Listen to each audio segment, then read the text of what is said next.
खून में अपने रवानी भी नहीं मांगोगे। मेरे मिट्टी के घरौंदों पे बरसने वालों, मैं जो गरजूंगा तो पानी भी नहीं मांगोगे। तुझको कितनों का लहू चाहिए अर्ज़े वतन, कितनी आंखों से कलेजा तेरा ठंडा होगा। मैं कल आया तो मीडिया के साथियों ने एयरपोर्ट पे पूछा कि नीतीश जी के बारे में आप क्या कहेंगे। हमने कहा आजकल बिहार में भोजपुरी का एक गाना बहुत बज रहा है कि छन छन बदले तोहरे मिजाज रजऊ। क्या पता फिर उनका मिजाज कब बदल जाए। ऐसी आहट दिल्ली के गलियारों में मिलती भी रहती है, खबरें उड़ती भी रहती हैं। हम उन खबरों का इंतजार करेंगे।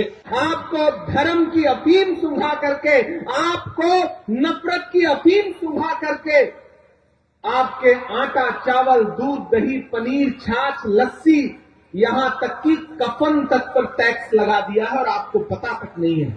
उधर अमेरिका से हमारे बेटों को बेड़ी और हथकड़ी लगा करके देश में भेजा जा रहा है और देश के प्रधानमंत्री नमस्ते ट्रंप का नारा लगा रहे हैं। हमारी दिक्कत क्या है कि हम सिर्फ चुनावी टाइम में चुनाव लड़ते हैं। जब टिकट मांगने का मौका आता है तब हम नई सदरी और नया कुर्ता पजामा निकालते हैं। वो अब हमको बांट रहे हैं सर्टिफिकेट गद्दारी का। उनके इरादे खतरनाक हैं, क्योंकि पूरा सिस्टम, पूरा तंत्र उनके साथ है, इसलिए बहुत सारी जगहों पर सफल होते हुए भी दिख रहे हैं। इसलिए हमारा आपका दायित्व तो बहुत बढ़ जाता है। यहां मंच पर सैकड़ों की तादाद में पदाधिकारी और नेता बैठे हैं। मेरा मानना है कि मंच पर मौजूद लोग ही अगर आज से एकजुट होकर के ये सोच लें कि हमें नफरत वाली ताकतों के खिलाफ आज से लड़ाई शुरू करनी है। हमारी दिक्कत क्या है कि हम सिर्फ चुनावी टाइम में चुनाव लड़ते हैं। जब टिकट मांगने का मौका आता है तब हम नई सदरी और नया कुर्ता पजामा निकालते हैं। सही है कि नहीं? चुनाव पूरे 5 साल लड़ना पड़ेगा। नफरत के खिलाफ पूरे 5 साल लड़ना पड़ेगा। वो नफरत को फैलाने के इतने असंख्य हथियार हैं उनके पास। हम आप यहां भाषण कर रहे हैं, उनका पूरा एक आईटी सेल बैठा है। आपके कौन से बयान को कहां काट करके कहां पहुंचा दिया जाएगा आपको पता भी नहीं चलेगा। इस देश में तकरीबन 350 मिलियन लोग हैं जो फेसबुक यूज करते हैं। 450 मिलियन लोग हैं जो यूट्यूब यूज करते हैं, इंस्टाग्राम यूज करते हैं, और तकरीबन 563 मिलियन लोग हैं जो व्हाट्सएप यूज करते हैं। हमको आपको पता ही नहीं है कि सोशल मीडिया का कैसा दुरुपयोग करके आपके खिलाफ प्रोपेगेंडा चलाया जा रहा है, और हम अपनी दुनिया में मगन होकर के हमें लगता है कि नहीं, संविधान भी सुरक्षित है, लोकतंत्र भी सुरक्षित है, देश भी सुरक्षित है। उधर अमेरिका से हमारे बेटों को बेड़ी और हथकड़ी लगा करके देश में भेजा जा रहा है और देश के प्रधानमंत्री नमस्ते ट्रंप का नारा लगा रहे हैं। हालात वैसे नहीं है जैसा आप समझते हैं। राहुल गांधी जी अपने भाषणों में हमेशा एक बात कहते हैं कि जब जेब कतरे को आपकी जेब काटनी होती है तो पहले आपका ध्यान भटकाता है और फिर आपकी जेब काट लेता है। इसी तरह इस सरकार ने किया है। आपको धर्म की अफीम सुंघा करके, आपको नफरत की अफीम सुंघा करके, आपके आटा, चावल, दूध, दही, पनीर, छाछ, लस्सी, यहां तक कि कफन तक पर टैक्स लगा दिया है और आपको पता तक नहीं है। खतरा बहुत बड़ा है। इसलिए मैं पूरे बिहार के लोगों से, मैं खुद लंबा सा सफर तय करके कई कार्यक्रम इधर उधर करके मुझे लगा कि नहीं, मुझे जाना है और अल्पसंख्यक विभाग के विशेष तौर से पदाधिकारियों से बातचीत करनी है। ये जो पूरा इलाका है ये बहुत उपजाऊ है और कांग्रेस की विचारधारा के लिए बहुत मुफीद इलाका है, क्योंकि ये गांधी का इलाका है, ये गोडसे का इलाका नहीं है। इसलिए अगर आप सबने प्रण लिया, किसी ने कहा है कि शेर जब तक अपनी कहानियां लिखना खुद नहीं सीखेंगे तब तक शिकारी अपनी कहानियों में खुद को महान बताते रहेंगे। जनता के विरोध में सारे काम किए जा रहे हैं और मैंडेट क्योंकि उनके पास है।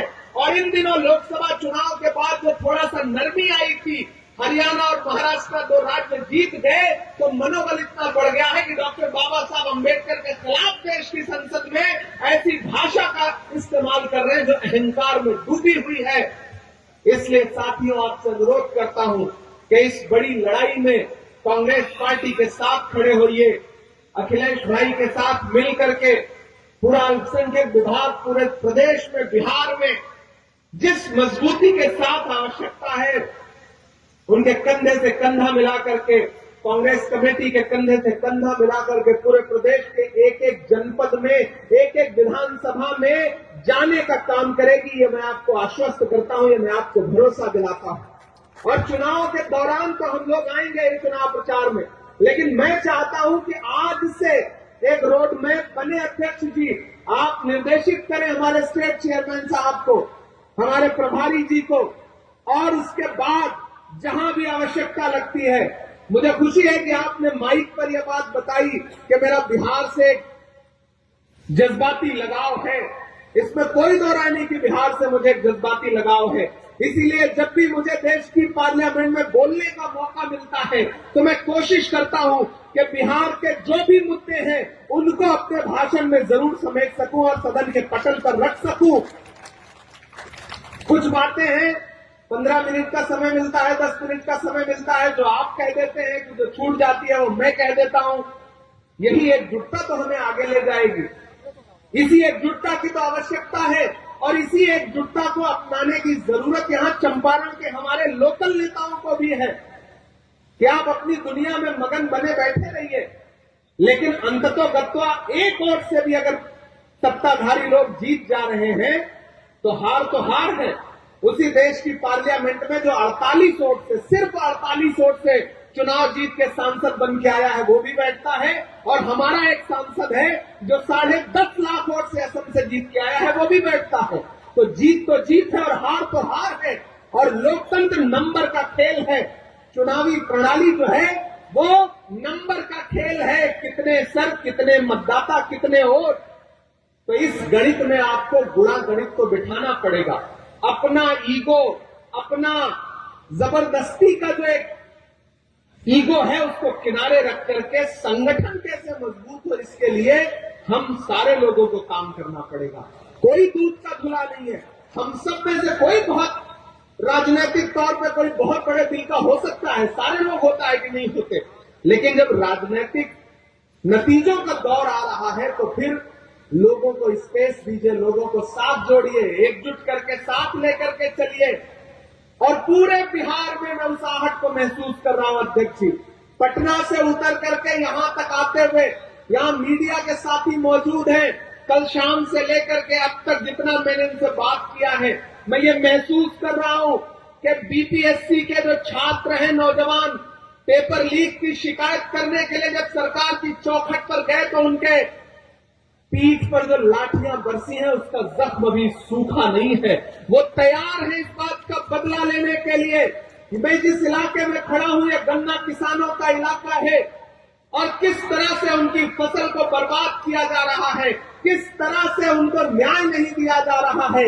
यहाँ का किसान इस बात से नाराज है। कीमत तो बहुत बढ़ गई शहरों में धान की, लेकिन बिना न हो सकी बेटी किसान की। मौका मिला तो लोगों ने कुर्सी के वास्ते, मौका मिला तो लोगों ने कुर्सी के वास्ते तस्वीर ही बिगाड़ दी हिंदुस्तान की।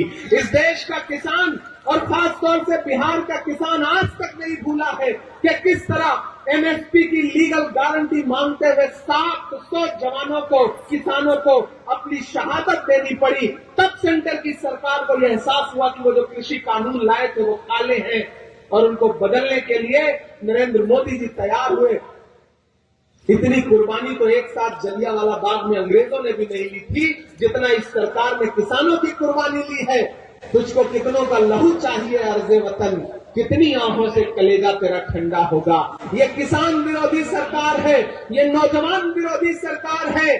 पिछली बार आपको याद होगा जब महागठबंधन की सरकार थी तो किस तरह युवाओं को नौकरी देने का काम किया था बिहार की महागठबंधन की सरकार ने। अगर बिहार का युवा चाहता है कि फिर से नौकरी आपको मिले, किसान चाहता है कि उसके सम्मान की राशि उसे मिले, किसान चाहता है कि उसके कर्जे माफ किए जाएं, तो एक बात याद रखना, अगर इनकी सरकार बनी तो अंबानी और अडानी के कर्जे माफ होंगे। अगर आपकी सरकार बनी तो किसानों के कर्जे माफ होंगे, मजदूरों के कर्जे माफ होंगे, गरीबों के कर्जे माफ होंगे। ये बुनियादी अंतर है भाजपा और कांग्रेस की सोच में, ये बुनियादी अंतर है नरेंद्र मोदी जी और राहुल गांधी जी की सोच में। मैं राहुल गांधी जी के साथ चला हूं 4000 किलोमीटर। मैंने देखा है उनके पैर के छाले, मैंने देखा है उस आदमी की मेहनत। उस आदमी ने बस एक नारा लगाया 4000 किलोमीटर चलते हुए कि नफरत छोड़ो भारत जोड़ो। एक मीडिया के साथी ने मुझसे कहा कि इमरान साहब आपको क्या लगता है भारत जोड़ो यात्रा से देश बदल जाएगा? हमने कहा बिल्कुल बदल जाएगा। जब महात्मा गांधी जी ने अंग्रेजों के खिलाफ भारत छोड़ो आंदोलन शुरू किया था तो उस वक्त भी कोई नहीं मान रहा था कि अंग्रेज देश छोड़ करके अंग्रेजों को जाना पड़ेगा। आज राहुल गांधी जी ने भारत जोड़ो आंदोलन शुरू किया है तो लोग आज भले ना मान रहे हो, लेकिन कुछ दिन में लोगों को यह एहसास होगा कि जैसे भारत छोड़ो आंदोलन से अंग्रेजों को जाना पड़ा था, वैसे ही भारत छोड़ो आंदोलन से आज वाले अंग्रेजों को भी जाना पड़ेगा, सत्ता से उतरना पड़ेगा। और ये काम कांग्रेस पार्टी करके दिखाएगी, क्योंकि हम जानते हैं राहुल गांधी जी की मंशा और उनकी नीयत कितनी साफ सुथरी है। राहुल जी जानते हैं टास्क उन्होंने लंबा लिया है, पहले 4000 किलोमीटर फिर 6700 किलोमीटर, क्योंकि वो जानते हैं इस देश में नफरत कम करना पड़ेगा। जब तक नफरत कम नहीं होगी तब तक भाजपा कम नहीं होगी। खून में अपने रवानी भी नहीं मांगोगे, मेरे मिट्टी के घरौंदों पे बरसने वालों, मैं जो गरजूंगा तो पानी भी नहीं मांगोगे। इस देश का आम इंसान अगर जागेगा, बिहार का आम मतदाता अगर जागेगा, तो ये जो दिल्ली को बैसाखी देने वाली सरकार बिहार में बैठी है, वो बैसाखी भी टूटेगी और बिहार में बदलाव भी होगा। यहाँ महागठबंधन की सरकार बनेगी। हमें तो आजकल नीतीश कुमार जी पे बड़ा उनके बारे में सोच के अखिलेश भाई बड़ी चिंता भी होती है। मैं कल आया तो मीडिया के साथियों ने एयरपोर्ट पर पूछा कि नीतीश जी के बारे में आप क्या कहेंगे। हमने कहा आजकल बिहार में भोजपुरी का एक गाना बहुत बज रहा है कि छन छन बदले तोहरे मिजाज रजऊ, धोखेबाज रजऊ। तो मुझे लगता है कि जो साहित्य और संस्कृति है ना, वो समाज का दर्पण होती है। तो ये जो लोक कलाकार हैं, जो भोजपुरी के कलाकार हैं, वो देख रहे हैं कि सरकार के मुखिया का मिजाज छन छन में कैसे बदलता रहता है। तो दरअसल ये गीत किसी प्रेमी या प्रेमिका के लिए नहीं लिखा गया है, बल्कि ये गीत बिहार के मुखिया के लिए लिखा गया है, क्योंकि उनका मिजाज छन छन में बदलता रहता है। तो मुझे कभी कभी उनकी बड़ी चिंता भी होती है, क्या पता फिर उनका मिजाज कब बदल जाए। ऐसी आहट दिल्ली के गलियारों में मिलती भी रहती है, खबरें उड़ती भी रहती हैं। हम उन खबरों का इंतजार करेंगे, लेकिन आपसे इतना कहना चाहते हैं साथियों कि जो संस्थानिक तौर पर अपने एजेंडे को लेकर के भाजपा और आरएसएस के लोग आगे बढ़ रहे हैं, उसका मुकाबला संविधान की किताब से ही किया जा सकता है। जो मुहिम जगाने के लिए राहुल गांधी जी पूरे देश में जा रहे हैं, हम उनके सहयोगी, उनके सिपाही, उनके साथी बन करके आपके बीच में आए हैं और आपसे ये अनुरोध करते हैं कि इस बड़ी लड़ाई में हमारे साथ खड़े होइए, कांग्रेस पार्टी के साथ खड़े होइए। वैचारिक रूप पर भी, सामाजिक तौर पर भी, राजनीतिक तौर पर भी कांग्रेस पार्टी के साथ आइए। हम सब मिल करके संविधान भी बचाएंगे, लोकतंत्र को भी मजबूत करेंगे और इस देश के हाशिए पर मौजूद दलित हो, पिछड़ा हो, अल्पसंख्यक हो, महिलाएं हो, नौजवान हो, अति पिछड़ा हो और इस देश का वो समण जो संस्थान की मार खा करके आर्थिक तौर पे गरीब रह गया है, उन तमाम लोगों के अधिकारों को लड़ने के लिए राहुल गांधी जी के नेतृत्व में पूरा इंडिया गठबंधन उस लड़ाई को लड़ेगा, ये मुझे पूरा विश्वास है। इससे ज्यादा आपसे बहुत कुछ कहना नहीं है। आपने बहुत धैर्य से हमारे भाषण को सुना। मंच पर जो बाकी साथी रह गए हैं जिनका नाम नहीं ले सके हैं, उनका भी आभार, उनका भी धन्यवाद कि वो इस कार्यक्रम में पूरी जोश और ऊर्जा के साथ शामिल रहे हैं। तो साथियों, एक बार फिर से आप सारे लोगों का बहुत अभिनंदन, बहुत शुक्रिया।